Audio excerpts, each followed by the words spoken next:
আমার কথাটা এই অংশটুকু যুবক যুবতীরা খুব ভালো করে শুনেন।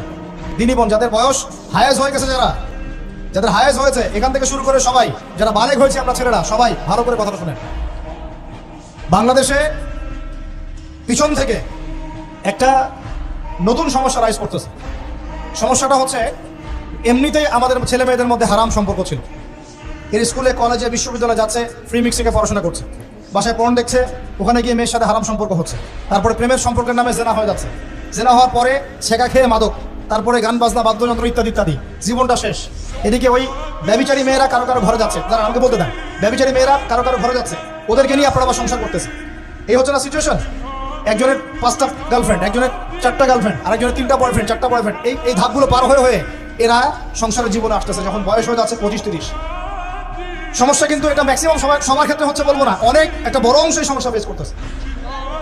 এর মধ্যে এই ফ্রি মিক্সিং এর মধ্যে শুরু হয়েছে নতুন একটা জিনিস, যে ভালোবাসার আবার লিঙ্গ কি, ভালোবাসার আবার এখানেই শুরু হয়েছে ছেলে ছেলে জেনা করা, মেয়ে মেয়ে জেনা করা, ছেলে ছেলে জেনা করা, আর কি বললাম বলেন, মেয়ে মেয়ে জেনা করা। নাউজুবিল্লাহ।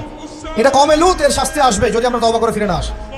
এর উপরে এখন শুরু হয়েছে ভালোবাসার আবার ধর্ম কি, ভালোবাসার আবার, আমার সাথে বলেন কি বললাম, ভালোবাসার আবার, এদিকে মনোযোগ দেন, ভালোবাসার আবার কি, ভালোবাসার আবার কি, এই কথাটা, এই স্লোগানটা দিয়ে কি করা হচ্ছে আপনারা শুনেন।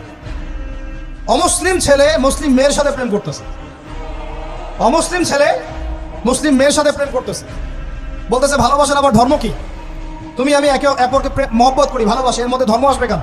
বলছে তুমি আমার ধর্মে দীক্ষিত হয়ে যাও, অথবা আমি তোমার ধর্ম কবুল করে মুসলমান হয়ে যাব। এই মিথ্যা কথাগুলো প্রলোভন দিয়ে এখানে ওখানে পার্কে নিয়ে গিয়ে, চটপটে ফুচকা খাওয়ায়, কফি শপে নিয়ে গিয়ে, এভাবে আস্তে আস্তে আস্তে আস্তে মেয়েদেরকে লাইনে নিয়ে আসতেছে। আনার পরে শোনেন, কথা আগে শুনেন, বুঝেন। আপনি ঠিক বললেও ঠিক, এটা না বললেও ঠিক, চলতেছে এটাই সমাজ। এখন কথা হচ্ছে, আমরা যদি আমাদের বোনদের ইজ্জতকে বাঁচাইতে চাই, এই বিষয়টা সম্পর্কে সচেতন থাকতে হবে। মেয়েদেরকে ফুসলিয়ে ফাসলিয়ে এভাবে প্রেমের জালে ফেলে শেষমেশ বেড়ে নিয়ে গিয়ে ধর্ষণ বা গণধর্ষণ করে মেয়ের ওই ওভারির মধ্যে ওদের বীর্যপাত করে দিয়ে ওই ছেলেটার কোনো খবর পাওয়া যায় না, লাপাত্তা হয়ে যায়। কোনো কোনো ক্ষেত্রে টাকার বিনিময়ে মেয়েদেরকে পাচার করারও অভিযোগ পাওয়া গেছে। এবং এই কাজটার নাম তারা সংঘবদ্ধভাবে দিয়েছে, এর নাম নাকি লাভ জিহাদ, নাউজুবিল্লাহ। এবং বীর দর্পে ফেসবুকে পোস্ট দিচ্ছে, আজকে অমুক মেয়ের এটা করলাম, আজকে তমুক মেয়ের এটা করলাম। ভিতর থেকে একটা চক্র কাজ করতেছে, এবং এই চক্রের কেউই মুসলিম না, এই চক্রের কেউই কিন্তু মুসলিম না।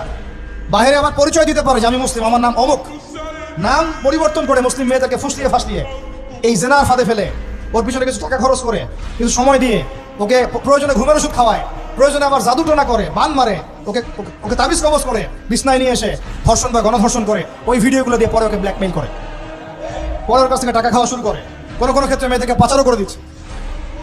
আমাদের মেয়েদেরকে বলতেছি, কোনো অবস্থাতেই কোনো মুসলমান ছেলের সাথেও কোনো অবৈধ সম্পর্কে যাবেন না। আর অমুসলিম হলে তো কোনো কথাই নাই। অমুসলিমের সাথে আপনার কিসের প্রেমের সম্পর্ক? একটা চট দিয়ে দাঁত ফেলে দেওয়া দরকার নেই। অমুসলিম ছেলের সাথে তোমার কিসের প্রেমের সম্পর্ক? পরে যখন এই ছেলেগুলো তোমাকে নিয়ে রেপ করে রাখবে, তখন তোমার আক্কেল হবে? তখন তোমাদের হুঁশ ফিরবে? তখন এসে আমাদের কাছে মেসেজ করতেছে, আমার এই সমস্যা হয়েছে, আমাকে আমি কি করবো বলেন? আমাদের ওয়াইফদের কাছে মেসেজ করে, এরকম এরকম হয়েছে আমার সাথে, আমরা কি করবো বলেন? তো তোমাকে কে যাইতে বলছো এই ছেলের কাছে? তুমি তোমার ইজ্জত ওখানে, তুমি তোমার পায়জামা কিভাবে খুললা সেখানে? আর কিভাবে বলবো বলেন? তুমি একজন মুসলিম ঘরের মেয়ে, তোমার ইজ্জতের দাম নাই, তোমার সম্মানের দাম নাই, তোমার ইজ্জত আবরুর দাম নাই। তুমি কেমন করে নগ্ন হয়ে বাইরে ঘুরতে পারো? তুমি কেমন করে একটা অমুসলিম ছেলের সাথে প্রেমের সম্পর্ক করতে পারো? কিভাবে তুমি একটা অমুসলিম ছেলের সাথে বেড়ে যেতে পারো? তার সামনে তোমার